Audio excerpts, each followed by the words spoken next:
5-6 রকমের তরকারি রান্না করেছিলাম সেদিন। ঘর ভর্তি মেহমান ছিল। খেতে বসে শাশুড়ি সবার সামনে বলে উঠল, তরকারিতে লবণ দেওয়ার সময় তোমার মন থাকে কোথায়? সবগুলো রান্নাই অনেক মজা হয়েছিল, তার ভিতরে একটা তরকারিতে একটু লবণ কম হয়েছিল। তাতেই শাশুড়ি আমাকে এই কথা বলে উঠল। তখন আমি বললাম, মা সবগুলোই তো অনেক মজার হয়েছে, এটাতে একটু লবণ কম হয়েছে, তাতে কি আর হয়েছে? তখন শাশুড়ি মা বলে উঠল, শ্বশুর বাড়িতে কাজ করতে হলে চোখ কান খোলা রেখে কাজ করতে হয়। বাসার মধ্যে অনেক মেহমানের সামনে আমি পানি দিয়ে রাগ আর ভাত দুইটাই গুলে খেয়ে ফেললাম। সবাই যার যার মতো চুপ হয়েছিল, কেউ একটা কথাও আমার হয়ে বলে নাই। তারপর রাতের বেলা শুধু সেই তরকারিতে লবণ ঠিক রেখে আর সবগুলোতে লবণ বেশি দিয়ে দিলাম। সবাই বিষয়টা বুঝতে পেরে আমার দিকে বিরক্তিকর চোখে তাকিয়েছিল। সকালে যে তরকারিটা নিয়ে আমাকে কথা শোনানো হলো, এই তরকারিটা দিয়েই আমি খেয়ে উঠলাম। পরে সবাই বলে উঠলো, সকালে সব ঠিকঠাকই ছিল, শুধু শুধু মেয়েটাকে রাগালে। কত কষ্ট করে রান্না করেছে, কিন্তু সকালবেলা আমার হয়ে কেউ কথা বলেনি। এরপর থেকে কেউ আর আমাকে এভাবে কথা বলতে সাহস পেত না। তারা আমাকে নিয়ে সমালোচনা করবে সেটা আমি কখনো ভয় পাই না। বিষয়টা হচ্ছে মূল্যায়ন, কাজের মূল্যায়ন। আমি যে কষ্ট করে তাদের জন্য রান্নাটা করলাম, সেই মূল্যায়নটা আমাকে করলো না। বিকালে সবার জন্য নাস্তা তৈরি করি, কিন্তু ননদিনী বলল তার খেতে ইচ্ছে করে না, ভালো লাগে না। কিন্তু সে খেত না সেটা না, খেত।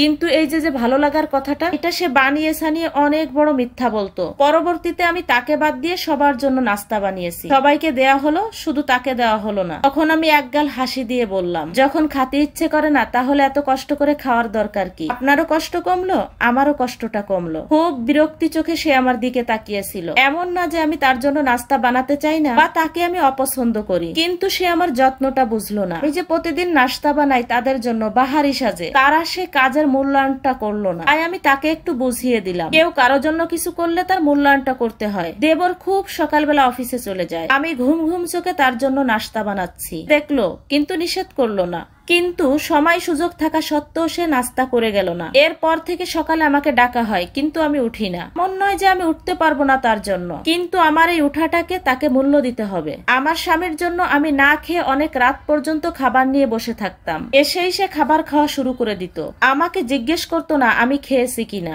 এরপর থেকে মাছের ভালো পিসটা আমি খেয়ে বসে থাকতাম। মন নয় যে আমার অপেক্ষা করতে খারাপ লাগে, কিন্তু যে আমার অপেক্ষার মূল্যায়ন করবে না আমি তার জন্য বসে থাকবো। আমার স্বামীর হাজার হাজার ভুল থাকা সত্ত্বেও সে আমার 2-1টা ভুল নিয়ে আত্মীয় স্বজনের সাথে বসে বসে হাসাহাসি করত। আমিও তখন তার 1000টা ভুল নিয়ে আত্মীয় স্বজনের সামনে হাসাহাসি করলাম। এমন নয় যে আমি প্রতিশোধ নিলাম, কিন্তু তাকে আমি বুঝিয়েছি প্রিয় মানুষের সম্মান রাখা তার দায়িত্ব, আমাকেও মূল্যায়ন করতে হবে। আমি তার 1000টা ভুল জানা সত্ত্বেও আমি কাউকে বলি না সে কেন আমার 2-1টা ভুল নিয়ে হাসাহাসি করবে। এই জন্য বলি, ঘরে বা বাইরে যে কোনো কাজে মূল্যায়ন দরকার, সেটা সংসার হোক বা অফিসে।